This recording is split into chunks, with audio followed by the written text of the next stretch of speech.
녹음하는 지금은 창밖에 봄비가 촉촉히 내리고 있는데요. 오늘 이 비에 참 어울리는 아쿠타카와 류노스케의 작품 3편 연이어 소개해 드리려고 합니다.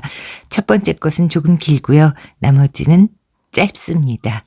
네, 낭독 시작하겠습니다.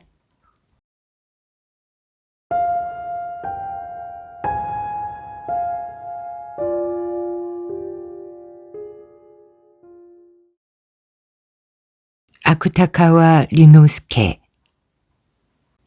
흙 한 덩이.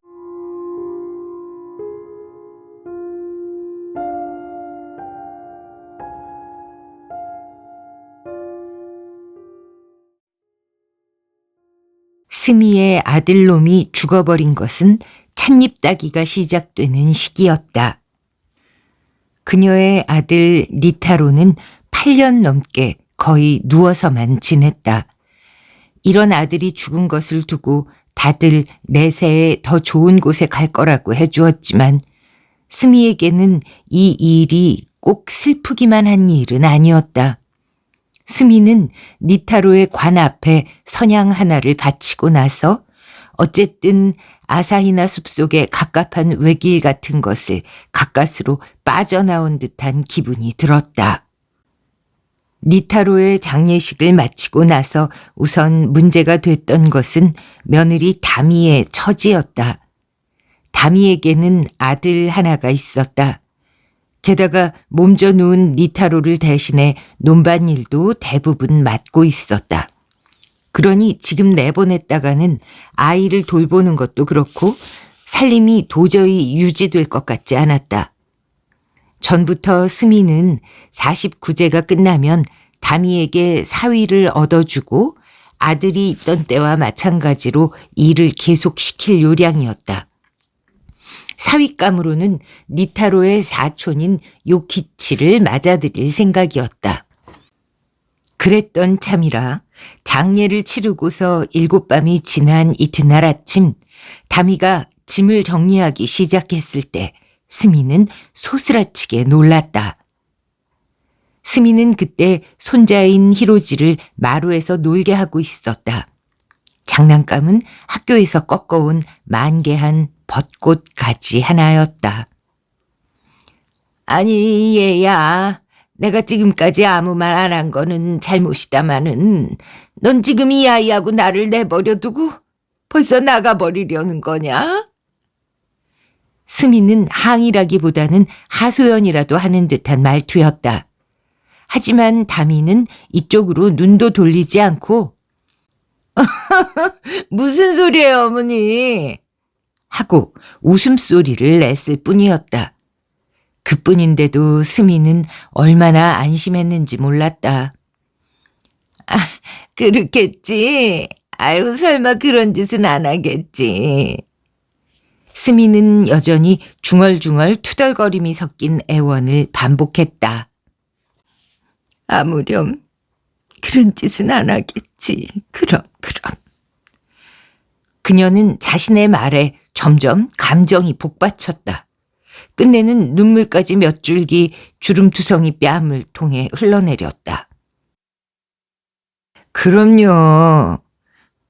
나도 어머니만 좋으시다면 언제까지나 이 집에 있을 거예요. 이런 아이까지 있는데 누가 다른 데로 나가겠어요. 다미도 어느새 눈물을 글썽이며 히로지를 무릎 위로 끌어올렸다. 히로지는 묘하게 부끄럽다는 듯이 안방 낡은 다다미 위로 내던져진 벚꽃 가지만 뚫어져라 쳐다보았다. 다미는 니타로가 살아있을 때와 전혀 다름없이 일을 계속했다. 하지만 사위를 얻는 일은 생각보다 쉽지 않았다.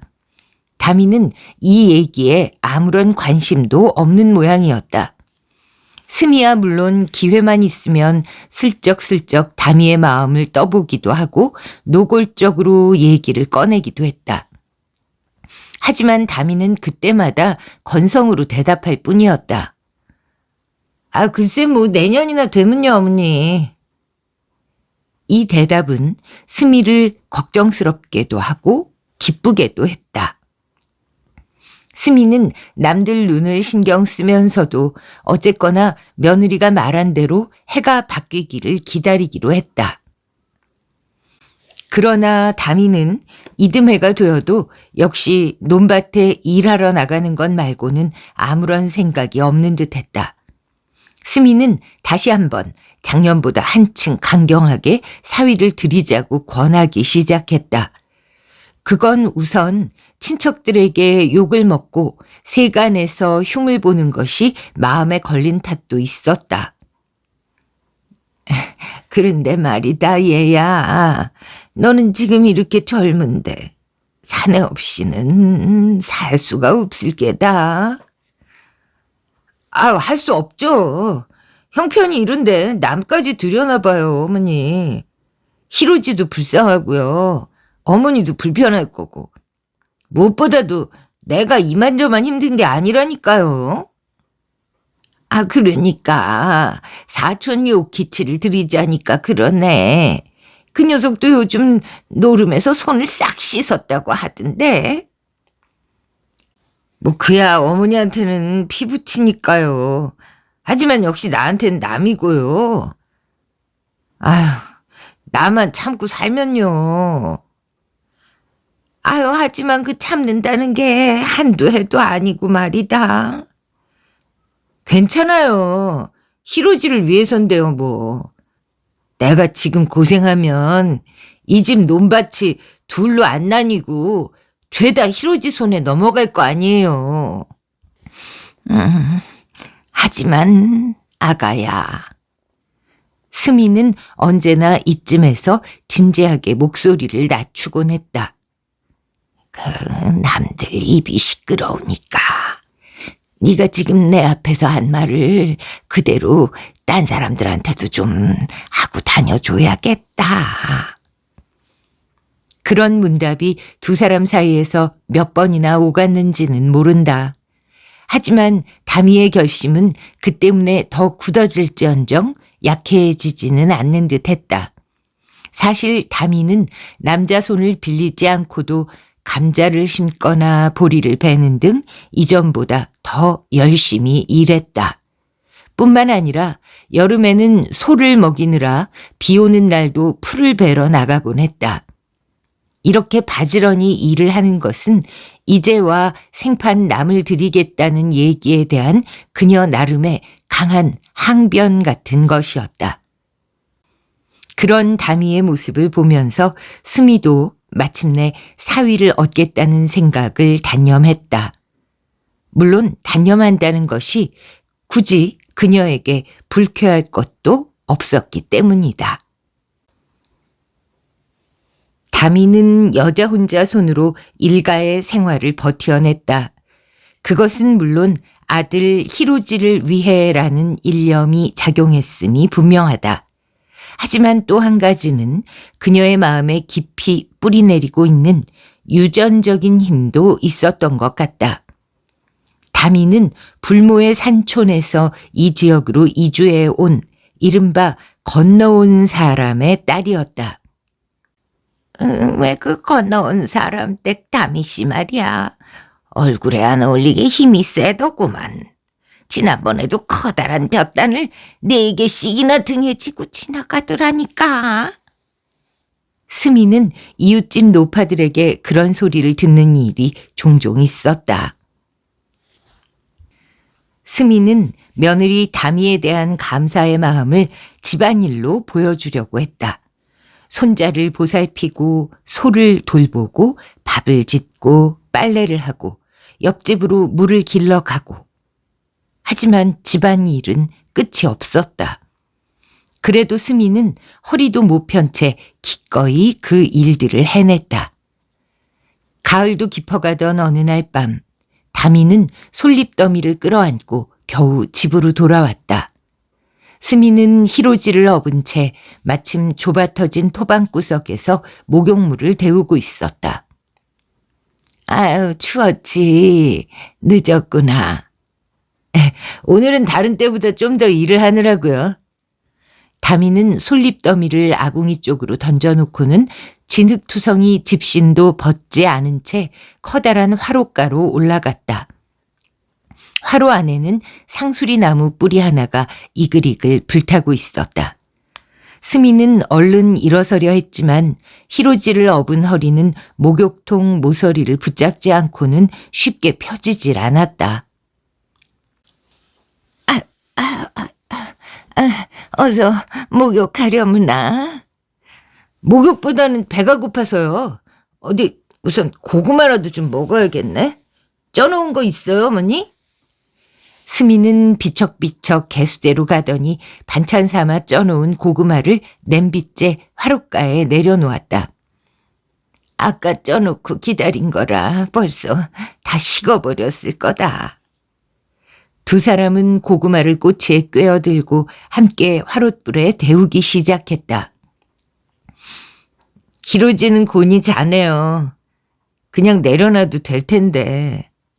아이, 오늘은 너무 추워서 바닥에선 깊이 못 자. 다미는 대화하는 동안에도 벌써 김이 나기 시작한 고구마를 먹기 시작했다.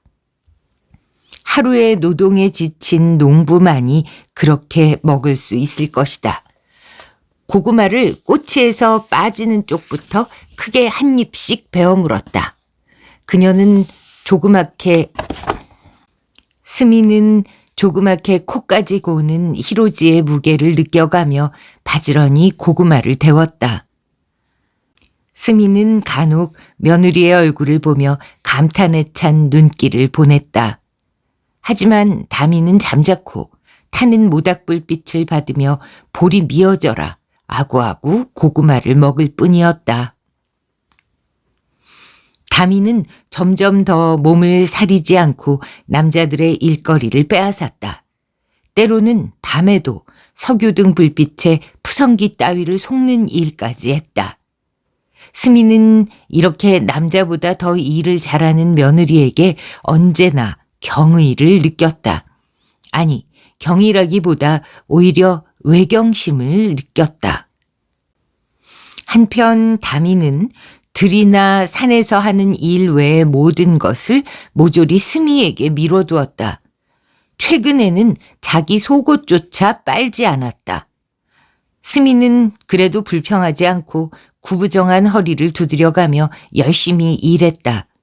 뿐만 아니라 이웃집 노파라도 만날라 치면 어쨌든 다미가 저렇게 잘해주니까 나는 언제 죽어도 우리 집 걱정이 없어. 이렇게 입에 침이 마르도록 며느리를 칭찬해대곤 했다. 하지만 다미의 돈 버는 병은 쉽사리 만족을 모르는 모양이었다. 다미는 다시 1년이 지나자 이번에는 강 건너 뽕밭에까지 손을 대겠다는 소리를 했다. 다미의 말에 의하면 그 5단보에 가까운 밭을 10엔 정도의 소작을 놓고 있는 건 아무리 생각해도 멍청한 짓이라는 거다. 그보다는 거기서 뽕나무를 길러 짬짬이 누에를 치면 누에고치 값이 변하지 않는 한 분명히 한 해에 150엔은 손에 쥘 수 있다든가 하는 이야기였다. 하지만 아무리 돈 욕심이 나기로서니 여기서 더 힘들어진다는 건 스미로서는 도저히 견딜 수 없는 일이었다. 더구나 손이 많이 가는 양잠 같은 건 말도 안 되는 얘기였다. 스미는 마침내 볼멘 소리로 이렇게 며느리 다미에게 반항했다. 들어봐라 얘야. 나라고 도망치겠다는 건 아니야. 하지만 그런 건 아니지만 우리가 남자 손이 있기를 하니 응? 어린애까지 딸려가지고 지금도 짐이 너무 많다. 응? 그거는 말도 안 되지. 어떻게 여기서 누에까지 친다는 거야. 너도 조금은 내 생각을 해줘야지. 다미도 시어머니가 우는 소리를 하니 더 고집을 부릴 수는 없었다. 하지만 양잠은 단념하더라도 뽕밭을 만드는 것만큼은 끝내 제 생각을 밀어붙이겠다고 나섰다. 아우, 상관없어요. 어차피 밭에는 나 혼자 가면 되니까요. 다미는 불만스럽다는 듯이 스미를 보면서 이렇게 듣기 싫은 소리를 하기도 했다. 스미는 이 일 이후 사위를 얻자는 생각을 다시 하기 시작했다. 이전에도 살림 걱정을 하거나 남들 눈을 생각해서 사위를 얻을까 했던 적이 여러 번 있었다. 하지만 이번에는 잠시라도 집안일 모두를 지키는 괴로움을 벗어나고 싶어서 사위 생각을 하기 시작한 거였다. 그런 만큼 이전에 비하면 이번에는 더욱더 절박할 따름이었다. 마침 뒤쪽의 귤밭에 흐드러지게 꽃이 달릴 무렵 난포불 앞에 자리를 잡은 스미는 커다란 밤일용 안경 너머로 슬쩍 얘기를 꺼내보았다.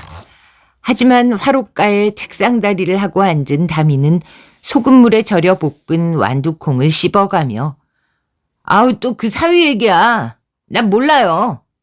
하고 아예 상대를 하려 들질 않았다. 예전의 스미였다면 그걸로 대충 포기해버렸을 거다. 하지만 이번에는 스미도 끈덕지게 타이르기 시작했다. 아유, 하지만 말이다. 그런 소리만 하고 있을 수도 없어. 내일 미야시타네 집 장례식에서는 마침 우리 집에 무덤 파는 일 순번이 돌아왔다고. 응? 이런 일 할 때도 남자 손이 없으면은 일 없어요. 내가 가서 파면 되지.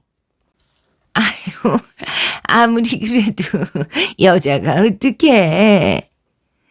스미는 그냥 웃어 넘기려 했다.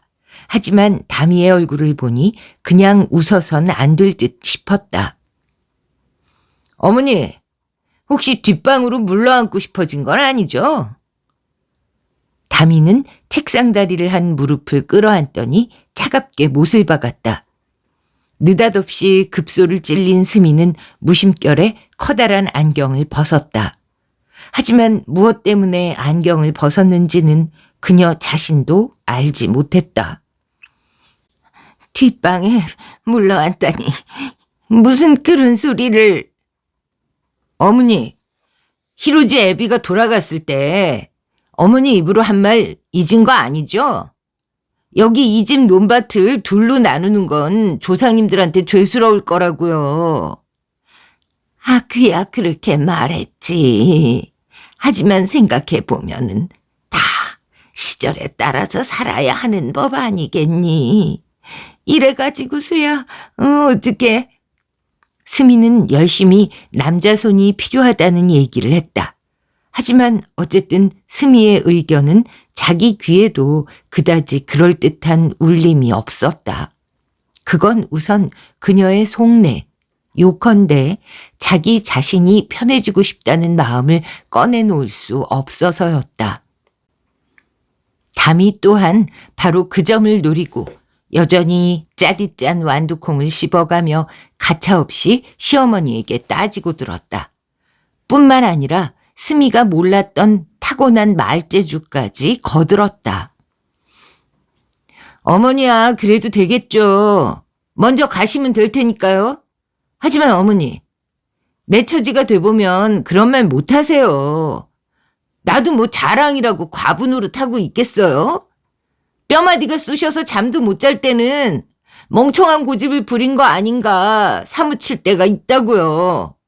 그렇지만요, 이것도 다 집안 위하는 거고 히로지를 위하는 일이다 싶어서 마음 꾹 붙들어 먹고 울며 불며 하고 있는 건데. 스미는 그저 망연히 며느리의 얼굴만 쳐다보고 있었다. 그러는 동안 그녀의 마음에 한 가지 사실이 분명해져 왔다. 그건 아무리 몸부림을 쳐봤자 눈을 감기 전엔 도저히 편해질 수 없으리라는 사실이었다. 스미는 며느리가 말을 마치자 다시 커다란 안경을 썼다. 그러고는 반쯤 혼잣말처럼 이렇게 말을 맺었다. 그래도 아가, 세상이라는 게 좀처럼 생각대로 되는 게 아니란다. 너도 좀 생각을 잘해봐라. 나는 이제 아무 말도 안 하련다.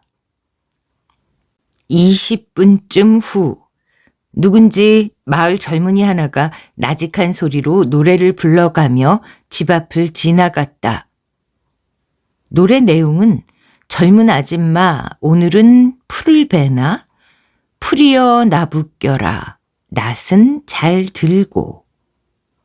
이런 노랫소리가 멀어졌을 때 스미는 한 번 더 안경 너머로 힐끗 다미의 얼굴을 바라보았다. 하지만 다미는 난포불 너머로 다리를 쭉 뻗고 앉은 채 서나품만 하고 있었다. 자야지. 아침 일찍 일어나야 하는데. 다미는 겨우 이런 소리를 하나 싶더니 완두콩 한 줌을 집어들고는 힘겹게 화롯가에서 일어났다. 그 후 3, 4년 스미는 묵묵히 고생을 견뎌냈다. 그건 말하자면 한창 일할 때인 마을과 어쩌다 같은 멍에를 매게 된 늙은 마을이 경험하는 괴로움이었다. 다미는 여전히 집 밖에서 부지런히 들일을 했다. 스미는 남들 보기에는 여전히 바지런히 집안일을 하고 있었다. 하지만 보이지 않는 채찍의 그림자가 끊임없이 그녀를 위협하고 있었다. 언젠가는 목욕물을 데워놓지 않아서, 때로는 이상 널기를 잊은 바람에, 혹은 소가 나가버리는 통에 스미는 언제나 성정이 드센 다미에게서 지청구와 잔소리를 듣곤 했다. 그녀는 대꾸도 하지 않고 그저 고생을 꾹 참고 견뎌냈다. 그건 무엇보다 참고 순종하는 데 길들여진 정신을 지니고 있는 까닭이었다. 그리고 두 번째로는 손자 히로지가 제 엄마보다 할머니를 훨씬 더 잘 따랐기 때문이었다. 스미는 사실 겉으로는 이전과 달라진 게 거의 없었다. 만약 조금이라도 달라졌다면 그건 다만 전처럼 며느리 칭찬을 하지 않는다는 것뿐이었다. 하지만 이런 작은 변화가 굳이 남들의 눈을 끌 것도 없었다. 적어도 이웃집 노파들에게는 여전히 복도 많은 스미였다. 어느 여름 떼학볕이 뜨거운 한낮, 스미는 헛간 앞을 덮은 포도덩굴 그늘에서 옆집 노파와 이야기를 하고 있었다. 주위에서는 외양간 파리 소리밖에 들리지 않았다.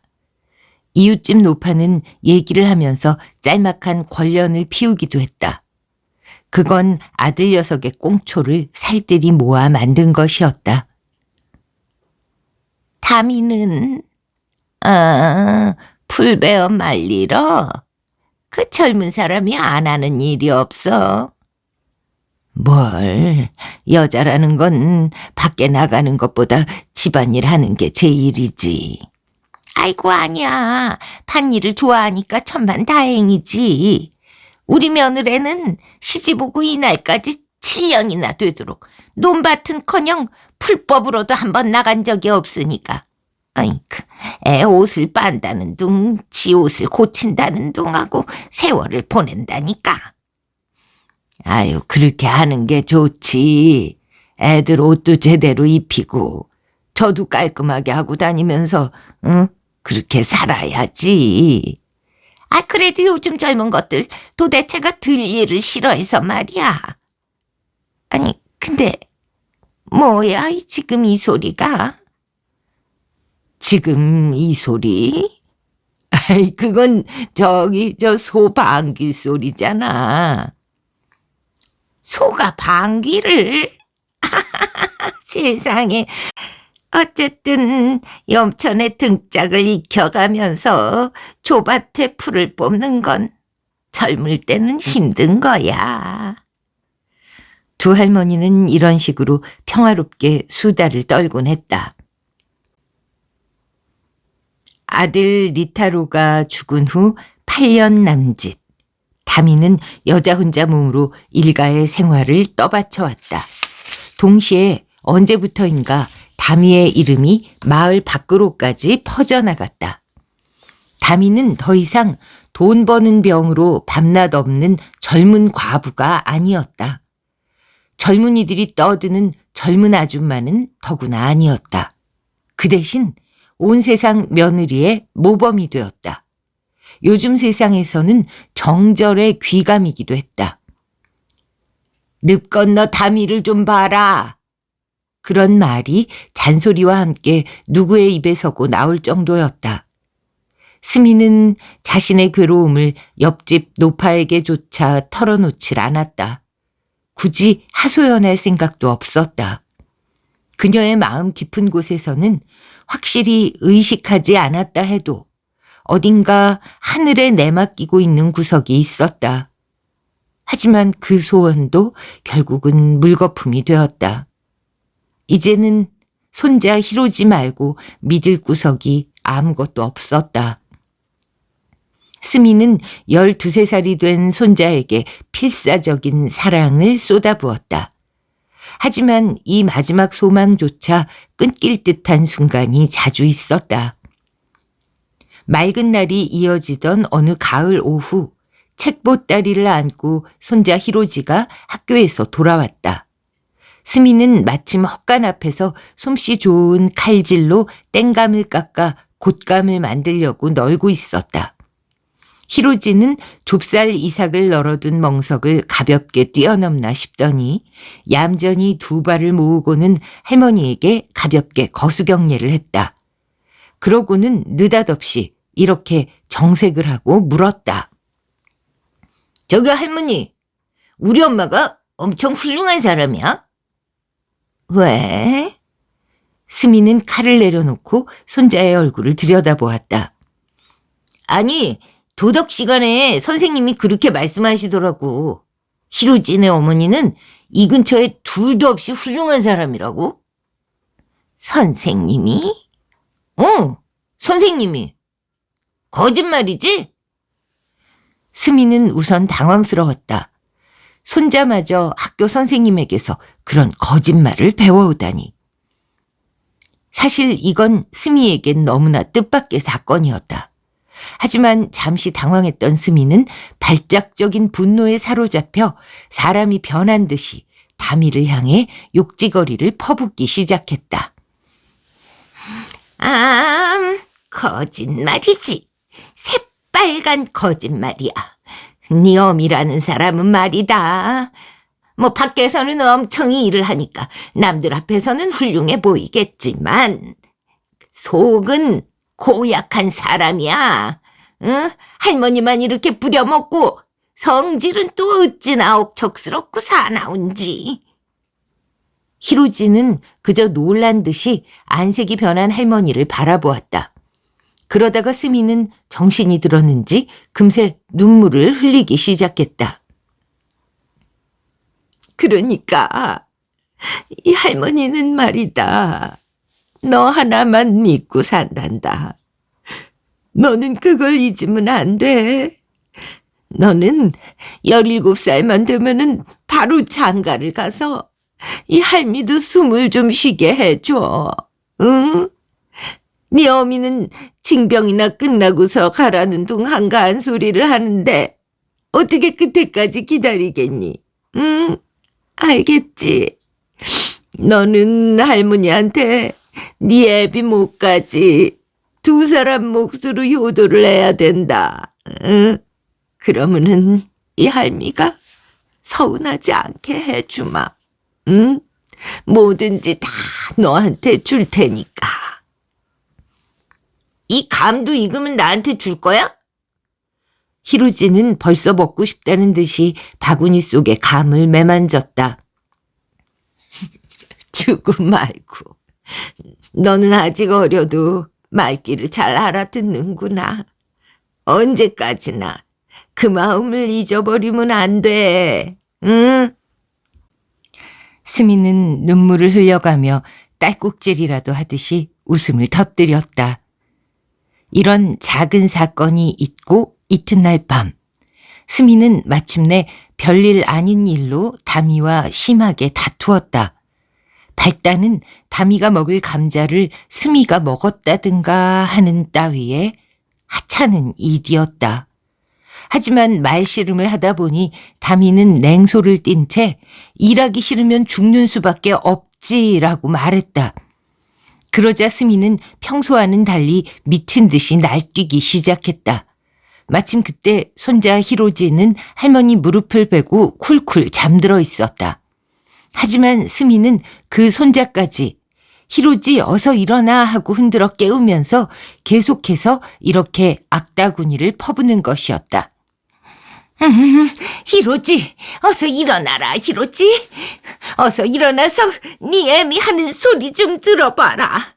네 어미가 나한테 죽으라고 하는구나. 잘 들어라. 네 어미가 돈을 좀 불려놓긴 했지만 한정하고 석단 밭은 죄다 할아버지 할머니가 개간해 놓은 거란다. 그걸 세상에 뭐라고? 네 어미가 편해지고 싶으면 나더러 죽으라는구나. 담이, 그래, 내가 죽으마. 죽는 게 뭐가 무섭다고. 네가 시키는 대로는 못하지. 내가 죽으마. 뭐라도 해도 죽을 거다. 죽어서 너한테 들러붙어 주마. 스미는 큰 소리로 악을 써가며 울음을 터뜨리는 손자를 끌어안았다. 하지만 다미는 여전히 화롯가에 벌렁 들어누운 채 건성으로 듣고 있을 따름이었다. 스미는 죽지 않았다. 그 대신 이듬해 삼복이 끝나기 전 튼튼한 게 자랑이었던 다미가 장티푸스에 걸려 발병 후 8회째 되는 날 죽고 말았다. 당시 장티푸스 환자는 이 작은 마을에서만도 몇 명이나 나왔는지 모른다. 다미는 발병 직전에 역시 장티푸스로 쓰러진 대장간내 장례식에 묘를 팔러 다녀왔다. 대장간에서는 장례식 날이 되어서야 병원으로 보내진 꼬맹이 제자가 하나 남아 있었다. 분명히 그때 옮은 거야. 스미는 의사가 돌아간 후 얼굴이 새빨개져 있던 환자 다미에게 이런 비난을 비치기도 했다. 다미의 장례식 날은 비가 내렸다. 하지만 마을 사람들은 촌장을 비롯해 한 사람도 빠짐없이 조문을 왔다. 또 조문을 온 사람들은 너나 할 것 없이 모두 요절한 다미를 애석해하고 돈 벌 사람을 잃어버린 히로지와 스미를 가엾어했다. 특히 마을의 주민 대표는 군에서도 얼마 안 있어 다미의 근면함을 표창해 줄 예정이었다는 얘기까지 했다. 스미는 그저 머리를 조아릴 뿐이었다. 아쉽지만 그냥 운이라고 생각하고 포기해야지 어쩌겠소. 우리도 다미 씨 표창에 대해서는 작년부터 군청에 신청서를 냈어요. 촌장님이나 나나 기차 싹 내가면서 5번이나 군수님 만나러 갔고 말이야. 이만저만 힘든 게 아니었다고. 근데 이렇게 됐으니까 우리도 포기를 할 테니까 할머니도 그렇게 생각을 좀 해야겠소. 사람 좋은 대머리 주민 대표는 이런 얘기까지 덧붙였다. 그러는 걸 아직 젊은 소학교 교사는 불쾌하다는 듯 힐끗힐끗 바라보기도 했다. 다미의 장례식을 마친 날 밤, 스미는 불단이 있는 안방 구석에서 히로지와 함께 모기장 안에 들어가 있었다. 평소에는 물론 두 사람 모두 깜깜한 어둠 속에서 잠이 들었다. 하지만 이날 밤은 불단에 아직 등잔이 켜져 있었다. 그런데다가 묘한 소독약 냄새도 낡은 다다미에 스며있는 듯 했다. 스미는 이런저런 이유로 좀채 잠들지 못했다. 다미의 죽음은 분명 그녀의 신상에 큰 행복을 불러왔다. 그녀는 이제 더 이상 일을 안 해도 되었다. 잔소리 들을 걱정도 없었다. 게다가 저금이 3,000엔이나 되고 밭도 한정 석단이나 되었다. 이제부터는 날마다 손자와 함께 쌀밥을 마음껏 먹을 수 있었다. 평소에 좋아하던 절인 송어를 축으로 사놓고 먹을 수도 있었다. 스미는 지금까지 평생 이렇게 마음 편해 본 적이 없었다. 이렇게 마음이 편해? 기억은 명확하게 9년 전 어느 날 밤을 불러냈다. 그날 밤도 마음이 놓였었다는 사실만 놓고 보면 오늘 밤과 거의 다를 바가 없었다. 그건 피를 나눈 아들의 장례가 끝난 날 밤이었다. 오늘 밤은? 오늘 밤 역시 손자 하나를 낳은 며느리의 장례식을 막 끝낸 참이었다. 스미는 자기도 모르게 눈을 떴다. 손자는 그녀의 바로 옆에 천진한 얼굴로 잠들어 있었다. 스미는 그 잠든 얼굴을 보고 있는 동안 점점 이런 자신을 한심한 인간이라고 느끼기 시작했다. 동시에 또한 그녀와 악연을 맺은 아들 리타로라든가 며느리 다미 역시 한심한 인간이라는 생각이 들었다.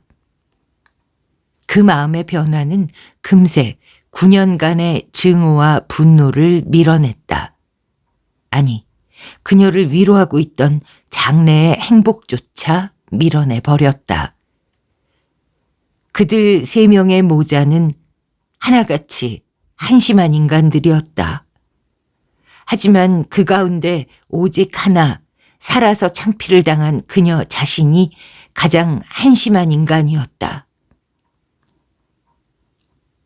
아가, 너는 왜 벌써 죽었니? 스미는 무심결에 입속말로 이렇게 신불에게 말을 걸었다. 그러자 갑자기 걷잡을 수 없이 눈물이 줄줄 흘러나왔다. 스미는 새벽 4시를 알리는 소리를 듣고서야 가까스로 홍곤하게 잠이 들었다. 하지만 이미 그때는 이 집의 초가지붕 하늘도 서늘한 새벽을 맞고 있었다. 네, 이렇게 끝이 나네요. 맨 마지막에 스미 할머니가 많은 걸 깨달으면서, 그러니까 결국 인간은 자기가 힘들 때는 남을 배려한다든가 하는 게 많이 힘든 존재가 맞는 것 같습니다. 그 사실을 정확하게 지적해 준 아쿠타가와에게 사람들은 어떤 서늘한 그 마음 찔림? 그런 걸 느꼈던 게 아닐까요? 저도 그랬고요. 하지만 결국 더 중심에 있는 감정은 이렇게 그 후회하고 반성할 줄 아는 것이 인간의 본성 아닐까, 그런 생각을 해봅니다. 네, 이어지는 소설들은 이것처럼 무겁지는 않습니다. 물론 주제는 묵직한 게 마찬가지지만요. 굉장히 재미있습니다. 기대하고 계속 들어주세요. 아쿠타카와 류노스케 거미줄 1장. 어느 날의 일이었습니다. 부처님께서 극락의 연못가를 혼자 한가로이 거닐고 계셨습니다. 연못 속에 피어있는 연꽃은 모두 옥처럼 하얗고 한가운데 박힌 금색 꽃술에서는 말할 수 없이 고운 향기가 끊임없이 주위로 넘쳐나고 있었습니다. 극락은 마침 아침나절인가 봅니다.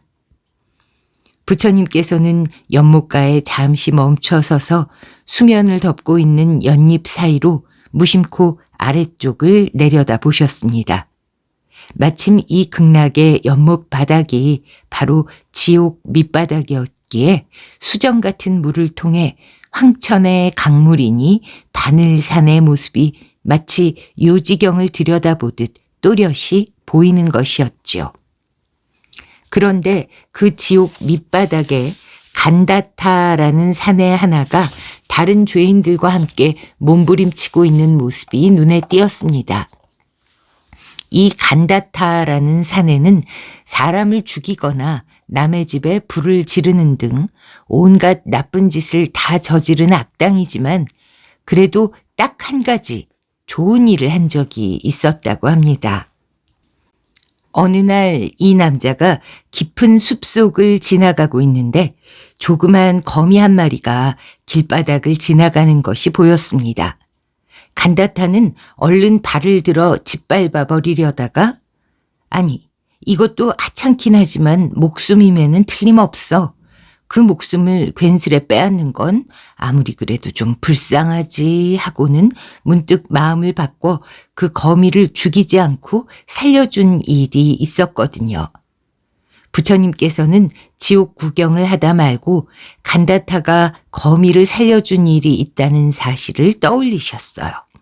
그리고 그 착한 일에 대한 상으로 할 수 있다면 이 남자를 지옥에서 건져주려고 마음먹으셨답니다. 다행히 옆을 보니 비취색 연잎 위에서 극락의 거미 한 마리가 아름다운 은색 실을 잡고 있었습니다. 부처님께서는 그 거미줄을 살짝 손으로 집어들더니 옷같이 하얀 연꽃 사이로 저 까마득한 아래로 지옥 바닥까지 똑바로 내려뜨리셨습니다. 2장.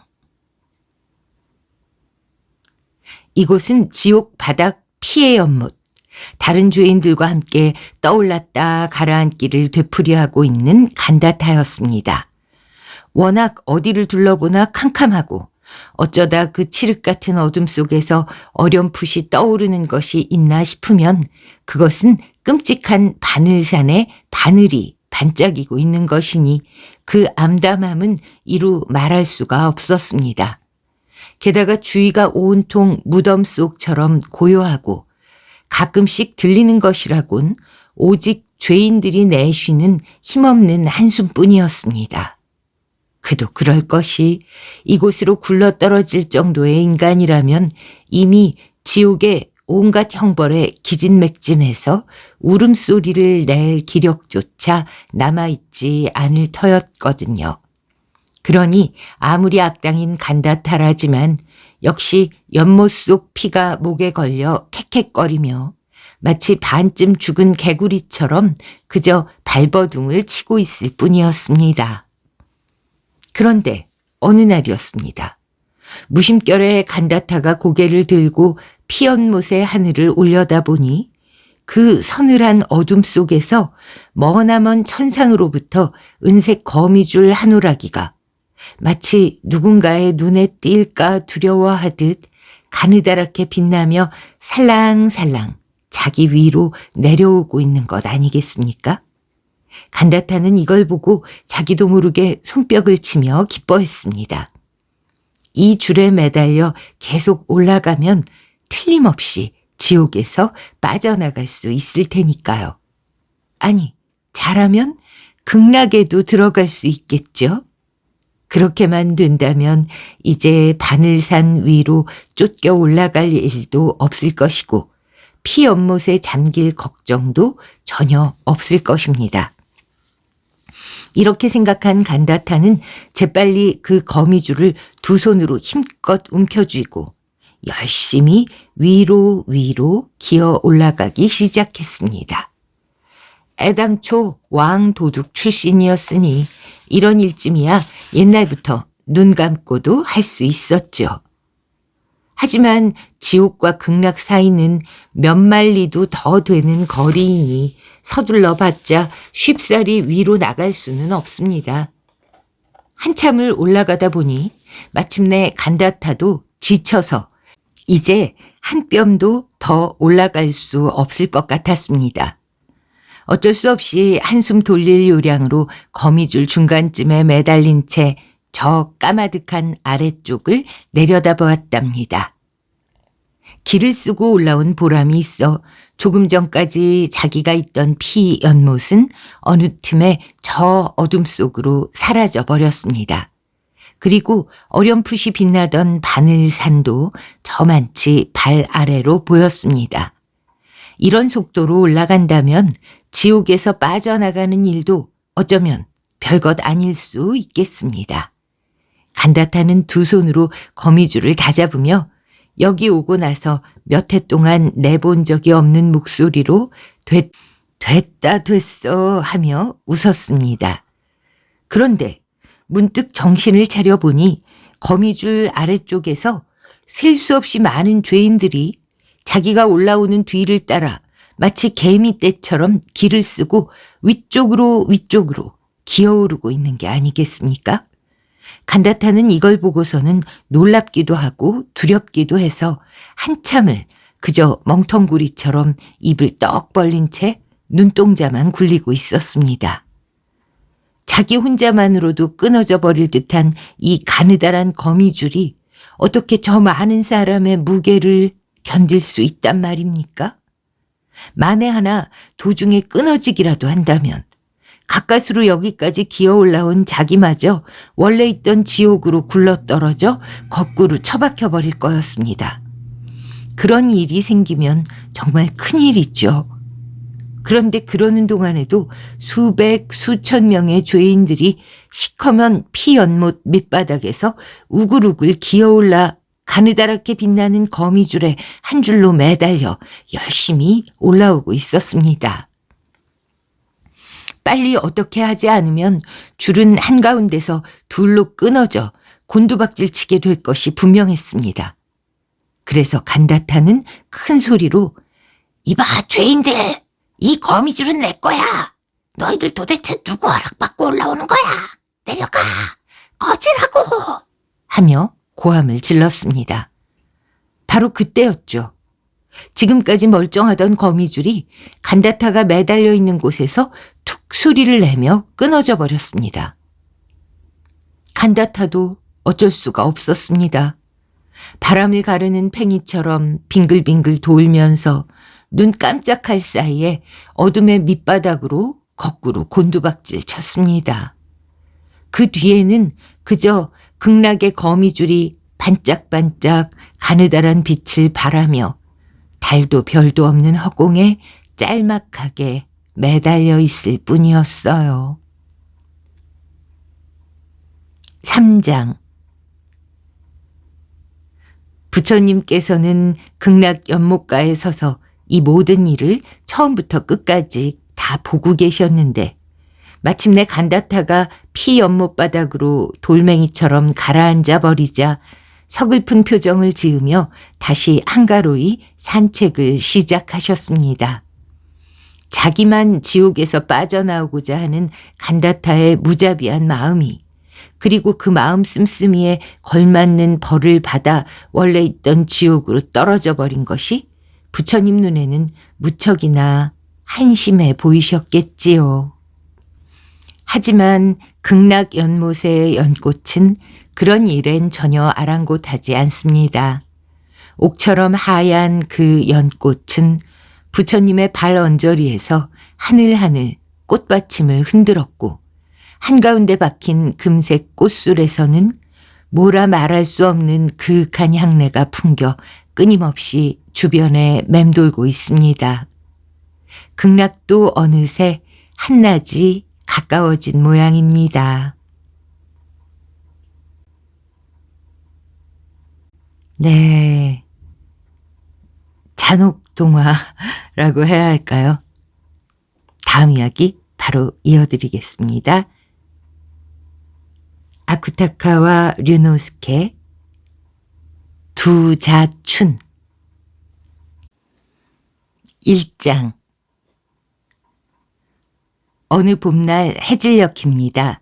당나라 수도 낙양의 서쪽문 아래 멍하니 하늘을 바라보고 있는 한 젊은이가 있었습니다. 젊은이의 이름은 두자춘이라고 하는데 원래는 부잣집 아들이었지만 지금은 재산을 모두 탕진하고 그날 하루 살기가 힘들 만큼 불쌍한 신세가 되어 있었지요. 무엇보다 당시의 낙양이라면 천하에 다시 없을 번창한 도시였으니 길에는 그때까지도 끊임없이 사람과 마차가 지나다니고 있었습니다. 문을 온통 물들이고 있는 꼭 기름 같은 노을빛 속으로 노인이 쓴 비단 모자니 터키 여자의 금귀걸이, 백마를 장식한 색실로 된 곱비가 끝없이 흘러가는 모습이 마치 그림처럼 아름다웠습니다. 하지만 두자추는 여전히 문의 벽에 기대어 서서 멍하니 하늘만 바라보고 있었습니다. 하늘에는 벌써 가느다란 달이 찰랑찰랑 물결치는 안개 속에 마치 손톱 자국인가 싶을 만큼 어렴풋이 하얗게 떠 있었습니다. 해는 지는데 배는 고프고 이젠 어딜 가도 채워줄 곳도 없을 텐데 이렇게 해서 아느니 차라리 강물에 몸을 던져 죽어버리는 게 나을지도 몰라. 두자추는 혼자서 아까부터 이런 부질없는 생각을 계속하고 있었습니다. 그런데 어디서 나타난 건지 갑자기 그 앞에 걸음을 멈춘 애꾸는 노인이 있었습니다. 그는 석양빛을 받아 커다란 그림자를 문 위에 들이운 채 두자춘의 얼굴을 뚫어지게 바라보면서 자넨 무슨 생각을 하고 있나 하고 거만하게 말을 걸어왔습니다. 자넨 무슨 생각을 하고 있나? 저 말입니까? 저는 오늘 밤 잘 곳이 없으니 어떡하나 하고 있었습니다. 노인이 느닷없이 말을 거는 통에 두자추는 자기도 모르게 눈을 내리깔고 무심결에 정직한 대답을 한 것입니다. 그렇군. 거참 안 됐구먼. 노인은 잠시 뭔가 생각하는 듯 하더니 이윽고 거리에 비치고 있는 석양빛을 가리키며 말했습니다. 그렇다면 내가 한 가지 좋은 소식을 들려주지. 지금 이 석양빛 속에 서서 자네 그림자가 땅에 비치면 그 머리 있는 부분을 오늘 밤 파보게나. 틀림없이 마차에 가득 채울 만큼 황금이 묻혀 있을 걸세. 정말입니까? 두자추는 놀라서 땅을 보던 눈을 들었습니다. 그런데 이상하게도 그 노인은 어디로 가버렸는지 이미 주변에 아무런 자취도 남아있지 않았습니다. 그 대신 하늘에 뜬 달빛은 전보다 한층 하얘져서 쉴 새 없이 흐르는 거리의 인파 위로 이미 성질 급한 박쥐 2-3마리가 날아다니고 있었습니다. 2장. 두자추는 하루 사이에 낙양 시내에서도 제일 가는 엄청난 부자가 되었습니다. 그 노인의 말대로 석양빛의 그림자를 비춰보고는 머리에 해당되는 부분을 한밤중에 살짝 파보았더니 커다란 마차에도 넘칠 만큼 황금이 쏟아져 나왔거든요. 큰 부자가 된 두자추는 곧 멋들어진 집을 사서 현종 황제에게도 지지 않을 만큼 호화롭게 살기 시작했습니다. 난룽의 술을 사들이고 계주의 용안육을 주문하고 하루에 4번씩 색이 변하는 모란을 정원에 심게 하고 흰 공작새를 몇 마리씩이나 놓아 먹이고 옥을 수집하고 비단 옷을 짓게 하고 향목 마차를 짓게 하고 상하 의자를 만들게 하고 그 사치스러움을 일일이 쓰고 있다가는 언제까지고 이 얘기가 끝나지 않을 정도였습니다. 그러자 이 소문을 듣고 지금까지는 길에서 마주쳐도 아는 척 한번 하지 않던 친구들이 아침 저녁으로 찾아왔습니다. 그것도 날마다 숫자가 늘어나서 한 반년 지나고 나자 낙양에서 이름이 알려진 많은 제인과 미인들 중 두자춘의 집에 와보지 않은 사람이 한 사람도 없을 정도가 돼버렸습니다. 두자춘은 이 손님들을 상대로 날마다 술판을 벌였습니다. 그 자리가 얼마나 성대했는지는 좀처럼 말로 다 할 수 없습니다.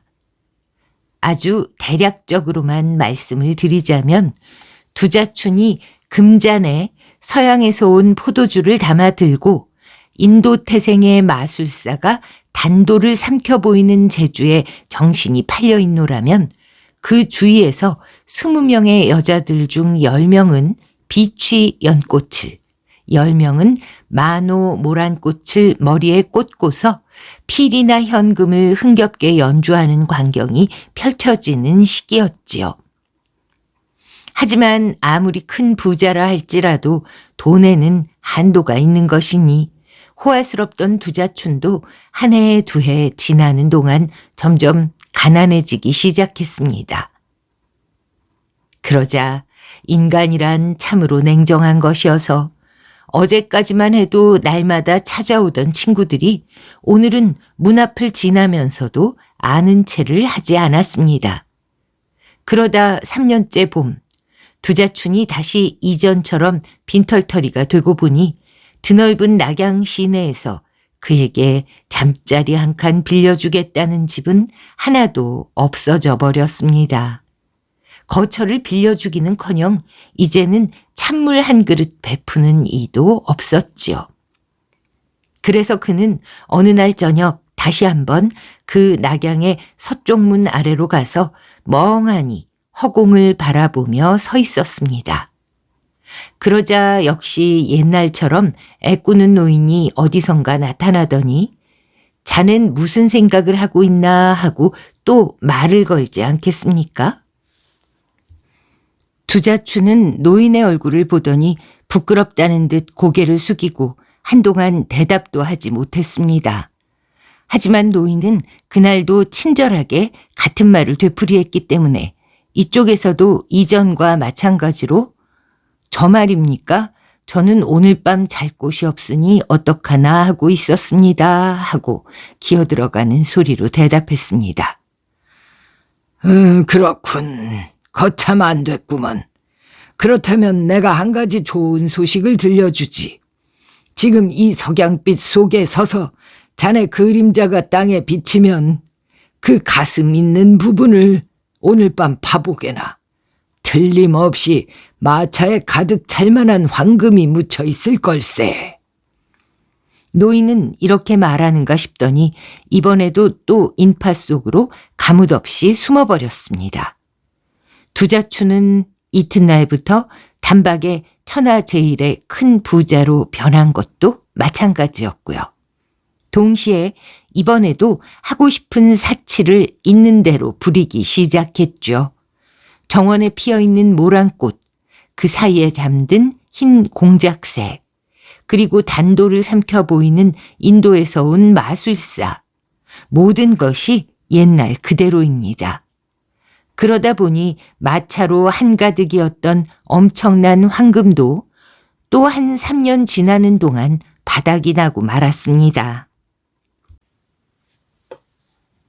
3장. 자넨 무슨 생각을 하고 있나? 애꾸는 노인은 세 번째 두자춘 앞에 와서 같은 질문을 했습니다.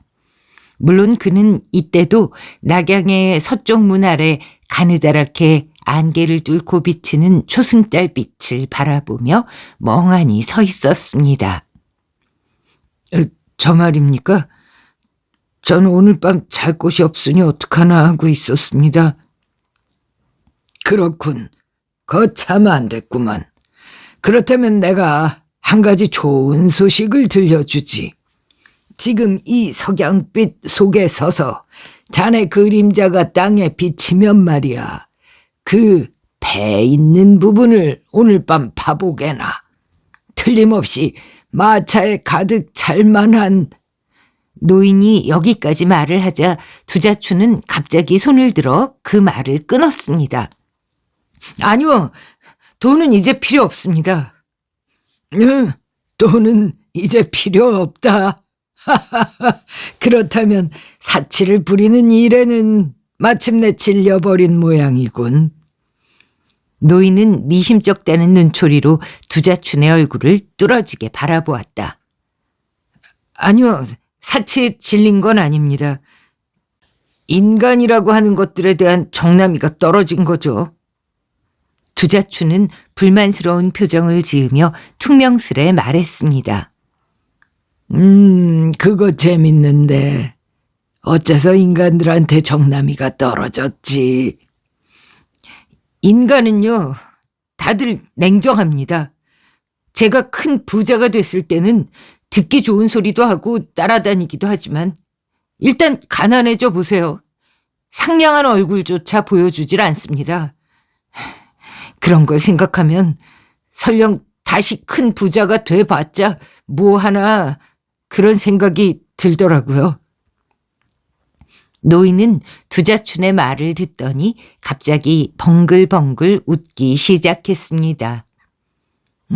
그런가. 아니, 자네는 젊은 사람답지 않게 감탄할 만큼 똑똑하구먼. 그렇다면 이제부터는 가난하더라도 마음 편하게 살고 싶다는 건가? 두자춘은 잠시 망설였습니다. 하지만 곧 결심한 듯한 눈을 들더니 하소연이라도 하듯이 노인의 얼굴을 보면서 그것도 지금 저는 할 수가 없습니다.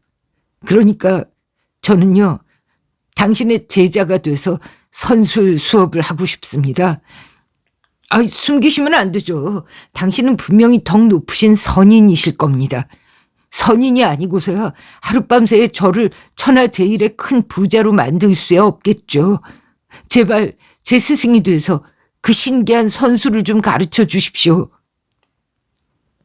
노인은 미간을 찡그린 채 한동안 묵묵히 뭔가 생각하는 듯 하더니 마침내 빙긋 웃으며 이렇게 대답했다.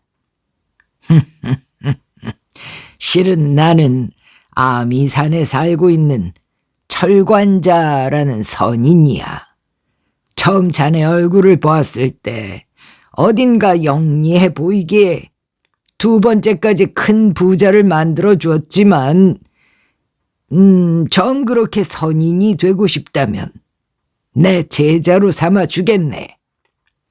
그렇게 흔쾌히 소원을 들어주었습니다. 두자춘이 얼마나 기뻐했는지는 말할 수도 없습니다.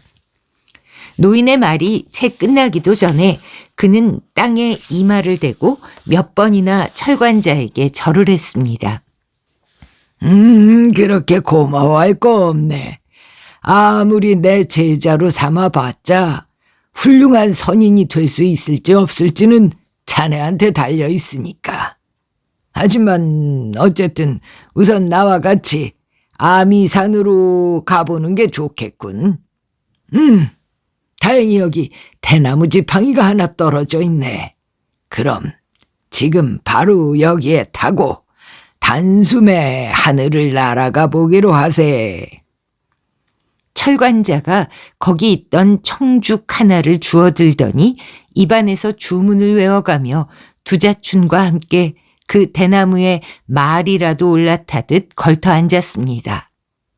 그러자 대나무 지팡이는 금세 용처럼 힘차게 하늘로 날아올라 맑게 개은 봄날의 저녁 하늘을 아미산 방향을 향해 날아갔습니다. 두자춘은 간이 콩알만해져서 벌벌 떨며 밑을 내려다 보았습니다.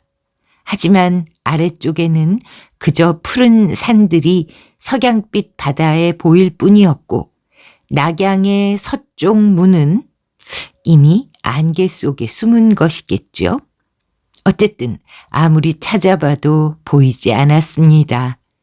그러는 동안 철관자는 하얀 수염을 바람에 날리며 높은 소리로 노래를 부르기 시작했습니다. 아침에는 북해 논일고 저녁에는 장오, 소매 속에 든 푸른 뱀 간담을 서늘케 하네. 3번이나 악양에 들어갔건만 아는 이 없어. 소리 높여 읊으며 날아 지나는 동정호. 4장 두 사람을 태운 청죽은 오래지 않아 아미산에 내렸습니다. 그곳은 깊은 골짜기에 면한 폭이 널찍한 바위 위였는데 꽤나 높은 곳인 듯 중천에 떠있는 북두의 별이 밥공기만 한 크기로 빛나고 있었습니다. 워낙 인적이 끊긴 산속이니 주변은 쥐죽은 듯 고요하고 귀에 들어오는 것이라곤 기껏해야 뒤쪽 절벽에 자라고 있는 구불구불한 소나무 한 그루가 윙윙하며 밤바람에 울어대는 소리뿐입니다. 두 사람이 이 바위 위에 오자 철관자는 두자춘을 절벽 아래에 앉혀놓고 말했습니다. 나는 지금부터 천상으로 가서 서왕모님을 뵙고 올 터이니 자네는 그동안 여기 앉아서 내가 돌아오는 걸 기다리고 있게. 아마 내가 가고 나면 온갖 마귀들이 나타나서 자네를 속여 넘기려 들 터인데 혹시 그 어떤 일이 벌어지더라도 절대로 소리를 내선 안 되네. 말을 하지 말란 말이야. 만약 한마디라도 입을 벌렸다가는 자넨 절대로 선인이 되지 못할 거니까 각오하게. 알겠나? 천지가 뒤집혀져도 입을 꾹 다물고 있는 게야. 알겠습니다. 절대로 목소리를 내지 않겠습니다. 목숨을 잃는 한이 있어도 입을 꼭 다물고 있겠습니다. 아, 그래. 그 말을 들으니 안심이 되는군. 그럼 나는 다녀오겠네. 노인은 떠나고 두자추는 오직 홀로 바위 위에 앉은 채 조용히 별을 바라보고 있었습니다. 그러자 이럭저럭 1시간쯤 지나 깊은 산의 밤 기운이 얇은 옷 속으로 쌀쌀하게 스며들 때쯤 느닷없이 공중에서 소리가 나기를 거기 있는 건 누구냐 하고 고함을 치는 게 아니겠어요? 하지만 두자추는 선인의 가르침대로 아무런 대답도 하지 않았습니다. 그런데 잠시 후 역시 같은 목소리가 울리기를 대답을 안 하면 그 자리에서 목숨을 잃을 것이다. 각오해라 하며 무섭게 겁을 주는 것이었습니다. 두자추는 물론 잠자코 있었습니다. 그러자 어디서 올라온 것인지 번쩍번쩍 눈을 빛내며 호랑이 한 마리가 호련히 바위 위로 뛰어올라와 두자춘의 모습을 노려보며 한 차례 크게 으르렁거렸습니다. 뿐만 아니라 그와 동시에 머리 위에 소나무가지가 몹시 흔들리는가 싶더니 뒤쪽 절벽 꼭대기에서는 커다란 술통만한 백사가 한 마리 불꽃과도 같은 혀를 날름거리며 순식간에 다가오고 있었습니다. 하지만 두자추는 태연히 눈썹 하나 까딱 않고 앉아 있었습니다. 호랑이와 뱀은 먹잇감 하나를 두고 서로 빈틈을 노리는 것인지 한동안 서로 노려보고 있는 것 같더니만 마침내 어느 쪽이 먼저랄 것도 없이 동시에 두자춘에게로 덤벼들었습니다. 하지만 호랑이 이빨에 물리든 뱀의 혀에 걸리든 두자춘의 목숨이 순식간에 사라져버릴까 싶은 바로 그 순간 호랑이와 뱀은 안개처럼 밤바람과 함께 사라져버리고 뒤에는 오직 절벽의 소나무가 아까처럼 윙윙 가지를 울려대고 있을 뿐이었습니다. 두자추는 휴 하고 안도하고는 이번에는 또 무슨 일이 일어날까 싶어 기다리고 있었습니다. 그러자 한바탕 바람이 일어나 먹물 같은 검은 구름이 온통 주변을 뒤덮더니 연보라색 번갯불이 순식간에 어둠을 둘로 가르고 엄청난 천둥을 울려대기 시작했습니다. 천둥뿐이 아니었습니다. 그와 함께 폭포 같은 비도 느닷없이 쏟아붓기 시작했죠. 두자추는 이 천재지변 속에 두려운 기색도 없이 앉아 있었습니다. 바람소리, 빗줄기, 그리고 끊임없는 번갯불. 한동안은 아미산조차도 뒤집을 듯한 기세였지만 귀청이 떨어질 듯한 커다란 뇌성이 몇 번 울리는가 싶더니 하늘을 휘감아 돌던 먹구름 속에서 새빨간 불기둥 하나가 두자춘의 머리로 떨어져 내렸습니다. 두자춘은 엉겁결에 귀를 막고 바위 위로 엎드렸습니다. 하지만 잠시 후 눈을 뜨고 보니 하늘은 전처럼 맑게 개이고 건너편에 솟아있는 산들 위에도 밥공기만한 북두의 별이 여전히 반짝반짝 빛나고 있었습니다.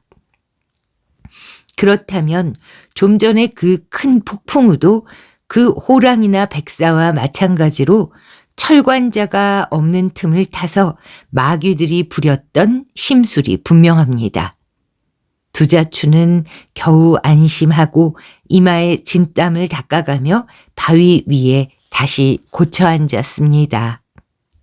하지만 그 안도의 한숨이 채 끝나기도 전에 이번에는 앉은 자리 앞에 금 갑옷을 차려입은 키가 한 석장은 될 듯한 무시무시한 신장이 나타났습니다. 신장은 삼지창을 손에 들고 있었는데 느닷없이 그 창을 두자춘의 가슴팍에 겨누더니 눈을 부라리며 엄포를 놓았습니다. 이놈, 도대체 네 정체가 무엇이냐? 이 아미산이라는 산은 천지개벽 옛날부터 내가 살고 있는 곳이다. 그런데 겁도 없이 혼자 발을 들여놓다니 필경 심상한 인간이 아니렸다. 자, 목숨이 아깝거든 빨리 대답을 해라. 하지만 두자춘은 노인의 말대로 입을 꾹 다물고 있었습니다. 안 하겠다. 좋아. 하지 않으려거든 네 멋대로 해라. 대신 내 부하들이 와서 너를 갈기갈기 찢어버릴 것이다. 신장은 창을 높이 들어 올려 건너편 산의 하늘을 가리켰습니다. 그 순간 어둠이 쓱 걷히더니 무수한 신병들이 구름처럼 하늘을 가득 메우고 모두들 창이니 칼을 번쩍이면서 금세라도 이쪽으로 밀려 들어올 기세였습니다. 이 광경을 바라본 두자춘은 무심결에 소리를 지를 뻔했지만 곧 철관자의 말을 떠올리고는 필사적으로 입을 다물었습니다. 신장은 그가 무서워하지 않는 것을 보더니 엄청나게 화를 냈습니다. 이런 고집 센 놈! 끝까지 대답을 하지 않으면 약속대로 목숨은 없는 거다. 신장은 이렇게 고함을 치더니 삼지창 끝을 번쩍이며 단번에 두자춘을 찔러 죽였습니다. 그러고는 아미산도 울릴 만큼 껄껄 웃어대며 어딘가로 사라져 버렸습니다. 물론 이때는 이미 무수한 신병도 불어대는 밤바람 소리와 함께 꿈처럼 사라진 뒤였습니다. 북두의 별은 또 쌀쌀하게 바위 위를 비추기 시작했습니다. 절벽의 소나무도 전과 같이 윙윙 가지를 울리고 있습니다.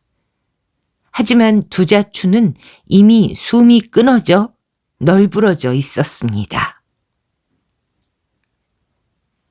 5장.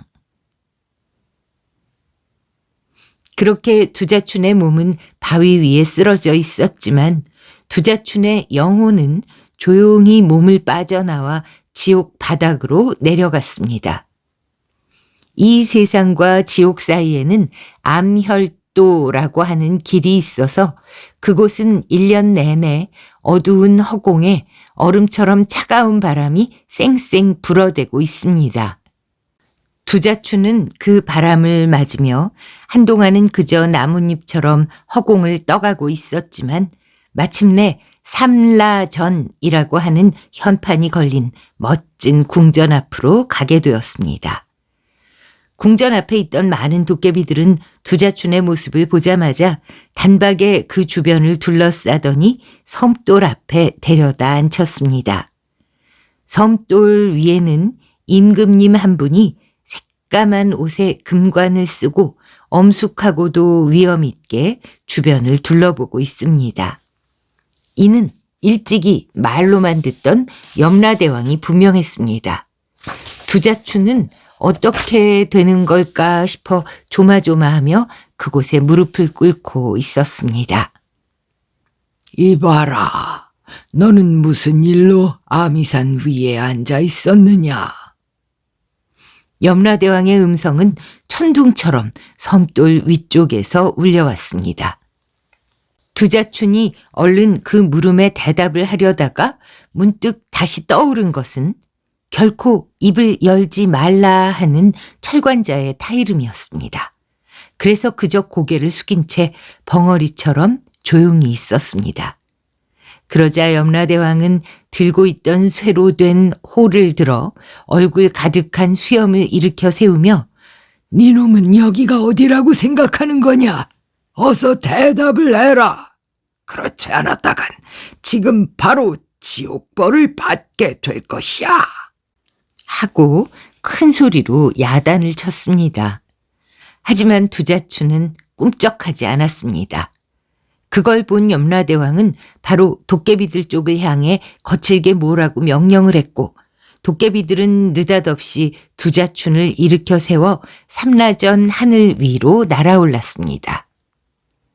지옥에는 누구나 알고 있듯이 바늘산이니 피연못 말고도 초열지옥이라는 불의 계곡이며 극한지옥이라 불리는 얼음바다가 새까만 하늘 아래에 늘어서 있습니다. 도깨비들은 그런 지옥 가운데로 번갈아가며 두자춘을 집어 던졌습니다. 그래서 두자춘은 참혹하게도 검이 가슴을 꿰뚫고 얼굴이 불길에 타고 혀를 뽑히며 가죽이 벗겨지고 쇠꼬챙이에 꿰어지고 기름 냄비에 튀겨지고 독사가 뇌수를 빨아먹기도 하고 매가 눈을 파먹기도 하는 그 고통을 일일이 말하다간 끝이 없을 정도로 온갖 괴로움을 당했던 것입니다. 그래도 두자추는 참을성 있게 이를 악물고 꾹 참으며 한마디도 입을 열지 않았습니다. 제 아무리 도깨비들이라도 질려버리고 말았습니다. 다시 한번 밤같은 하늘을 날아 삼라전 앞에 돌아오더니 아까처럼 두자춘을 섬돌 아래 끌어다 앉히며 전 위에 앉은 염라대왕에게 이 죄인은 아무리 해도 말을 할 낌새가 보이지 않습니다 하고 모두 입을 모아 아뢰었습니다.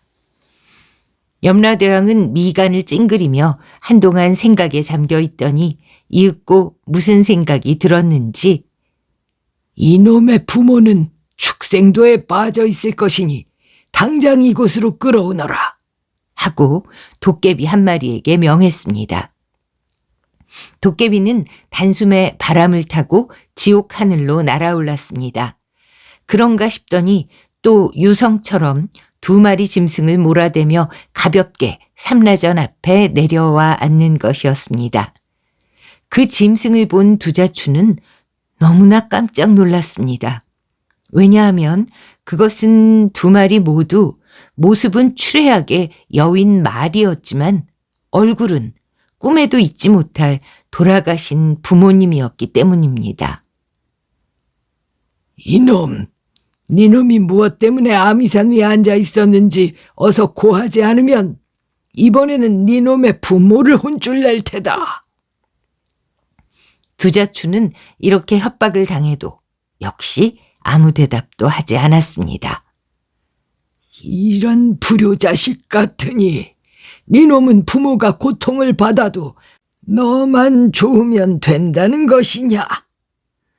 염라대왕은 삼라전이 무너져 버릴 만큼 엄청난 소리로 고함을 질렀습니다. 쳐라, 도깨비들아!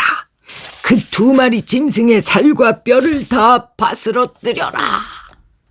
도깨비들은 일제히 예이 하더니 쇠채찍을 들고 일어서서 말 2마리를 가차없이 마구 두들겨 패는 것이었습니다. 채찍은 휘익휘익 바람을 가르며 빗줄기처럼 가리지 않고 말의 살을 찢었습니다.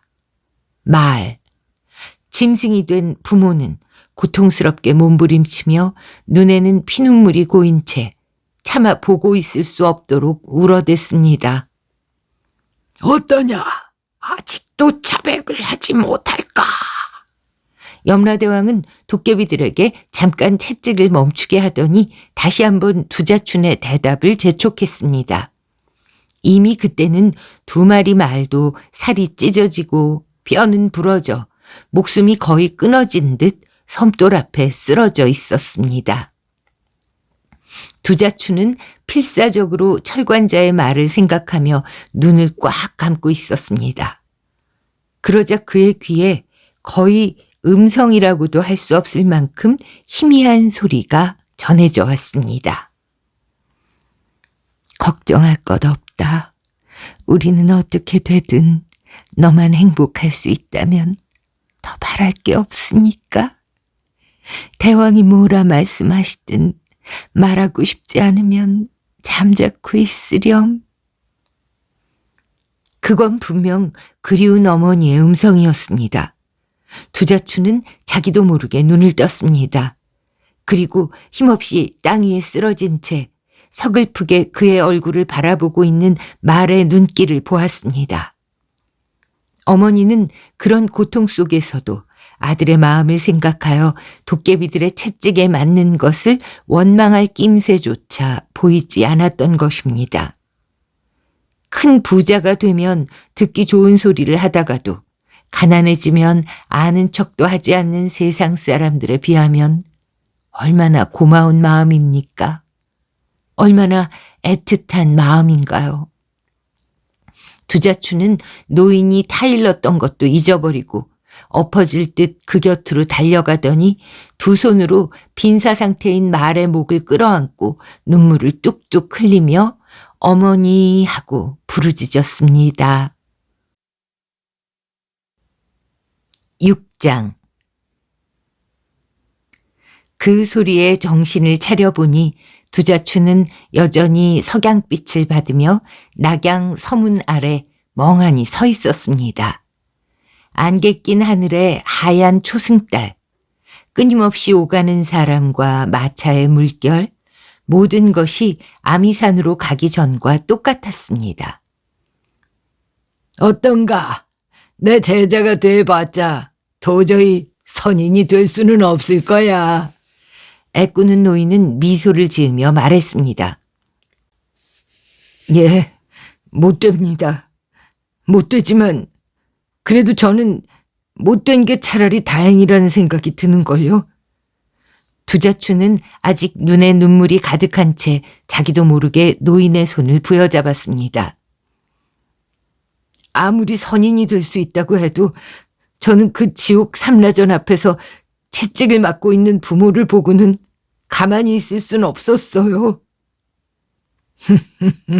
만약 자네가 입을 다물고 있었다면 하고 철관자는 갑자기 엄숙한 얼굴이 되어 뚫어지게 두자춘을 바라보았습니다. 만일 자네가 그 순간에도 잠자코 있었더라면 난 그 자리에서 자네 목숨을 끊어놓으려고 생각했다네. 자넨 이제 선인이 되고 싶다는 소망을 가지고 있진 않을 거야. 큰 부자가 되는 것도 아예 정남이가 떨어졌을 테고. 그렇다면 자, 이제 자네는 뭐가 됐으면 좋겠나? 뭐가 됐든 인간답고 정직하게 살 작정입니다. 두자춘의 음성에는 지금까지 없었던 명랑함이 담겨 있었습니다. 그래, 그 말을 잊지 말게. 그렇다면 난 오늘을 마지막으로 두 번 다시 자네를 만나지 않을 걸세. 철관자는 이렇게 말하면서 이미 걷기 시작했는데 갑자기 발을 멈추고는 두자춘을 뒤돌아보더니 아, 다행히도 지금 막 생각이 났네만. 나한테는 태산 남쪽 기슭에 집 한 채가 있지. 그 집을 밭과 함께 자네에게 줄 터이니 바로 가서 살면 되네. 지금쯤이면 마침 집 주변에 복숭아꽃이 만발해 있을 거야. 이렇게 더없이 유쾌하게 덧붙이는 것이었습니다.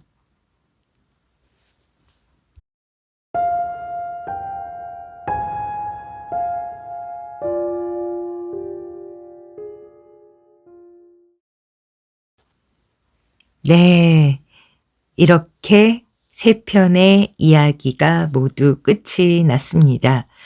첫 번째 작품은 김동인의 감자 그런 느낌이죠. 그런데 이 나머지 두 편은 우화 같은데 마지막은 왜 우리나라 소설 구운몽 같은 것도 떠오르고요. 아무튼 굉장히 다양한 소재로 글을 썼던 작가구나 하는 생각이 들었습니다. 그리고 저는 마지막 두자춘을 아주 재미있게 읽었는데요.